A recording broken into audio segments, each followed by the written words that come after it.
ನಮಸ್ಕಾರ. ಜಯಕಿರಣ ಟಿವಿಯ ವೀಕ್ಷಕರಿಗೆ ಸ್ವಾಗತ.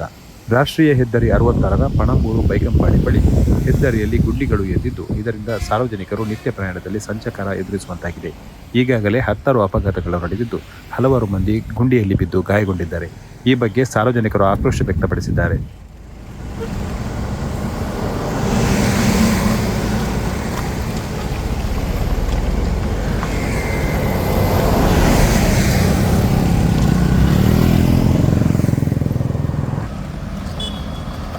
NH-66 ದುರವಸ್ಥೆ 3 ದಿನದಿಂದ ಅದರ ಸಂಬಂಧಪಟ್ಟ ಅಧಿಕಾರಿಗಳಿಗೆ ನಾವು ಫೋನ್ ಮಾಡ್ತಾ ಇದ್ದೇವೆ. ರಾತ್ರಿ ಹಗಲನ್ನದ ನಾವು ಇಲ್ಲಿ ಕಾಯ್ತಾ ಇದ್ದೇವೆ. ಅವರಿಗೆ ಫೋನ್ ಮಾಡಿದರೆ ಈಗ ಬರ್ತೇವೆ, 10 ನಿಮಿಷದಲ್ಲಿ ಬರ್ತೇವೆ ಅಂತ ನಮಗೆ ಕಾಲಿಗೆ ಹಾರಿಕೆಯ ಉತ್ತರ ಕೊಡ್ತಿದ್ದಾರೆ. ನಿನ್ನೆ ರಾತ್ರಿ ನಮ್ಮ ಟ್ರಾಫಿಕ್ ಡಿಪಾರ್ಟ್ಮೆಂಟ್ಗಳಿಂದ ಬಂದು ರಾತ್ರಿ ಒಂದು ಬ್ಯಾರಿಕೇಷನ್ ಮಾಡಿದ್ದೇವೆ. ಮೊನ್ನೆ ಎಲ್ಲ ಒಂದು 2-3 ವೆಹಿಕಲ್ಗಳು ಸರಣಿ ಅಪಘಾತವಾಗಿದೆ. ಇಲ್ಲಿ ಇಬ್ಬರು ಬೈಕ್ ಅವರು ಬಿದ್ದಿದ್ದಾರೆ. ಅವರನ್ನು ನಾವು ಎತ್ತಿ ಇಲ್ಲಿ ಹಾಸ್ಪಿಟಲ್ಗೆಲ್ಲ ಕಳಿಸಿದ್ದೇವೆ. ನಮ್ಮ ಗೈಲಿನ ಚಾಲಕರು ನಾವೆಲ್ಲ ಸರ್ ಇದಕ್ಕೆ ಬೇಕಾದಂತೆ ನಿನ್ನೆ ರಾತ್ರಿ ಒಂದು ವ್ಯವಸ್ಥೆ ಮಾಡಿದ್ದೇವೆ. ಯಾರಿಗೂ ಕಾಲ್ ಮಾಡಿದರು, ಈಗ ಬರ್ತೇವೆ 10 ನಿಮಿಷದಲ್ಲಿ ಬರ್ತೇವೆ ಅಂತ 3 ದಿನದಿಂದ ಯಾರೂ ಇಲ್ಲಿಗೆ ಬರ್ತಾ ಇಲ್ಲ.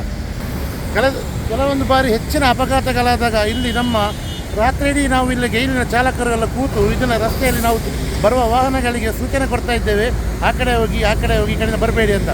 ಆದರೂ ನಮ್ಮ ಸಂಬಂಧಪಟ್ಟ ಅಧಿಕಾರಿಗಳಿಗೆ ಇದು ಹೇಳಿ ನಮಗೇ ಬೇಜಾರಾಗಿದೆ. ಬಿಟ್ಟರೆ ಇಲ್ಲಿ ತನಕ ಒಂದೇ ಒಂದು ಕ್ರಮ ತಗೊಳ್ಳಿಲ್ಲ. ದಯವಿಟ್ಟು ಬಂದು ಇದರೊಂದು ಬೇಕಾದೊಂದು ವ್ಯವಸ್ಥೆ ಮಾಡಿಕೊಡಿ.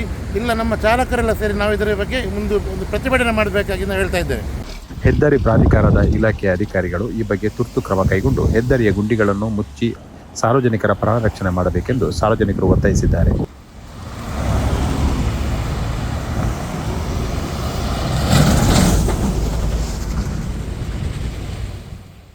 ಬೈಕಂಪಾಡಿಯಿಂದ ಕೂಳೂರು ಬ್ರಿಡ್ಜ್ ತನಕ ಹೆದ್ದಾರಿಯ ಅವ್ಯವಸ್ಥೆಯಿಂದ ಕೂಡಿದ್ದು, ಅಲ್ಲಲ್ಲಿ ಭಾರಿ ಗಾತ್ರಗಳ ಗುಂಡಿಗಳು ನಿರ್ಮಾಣವಾಗಿದೆ.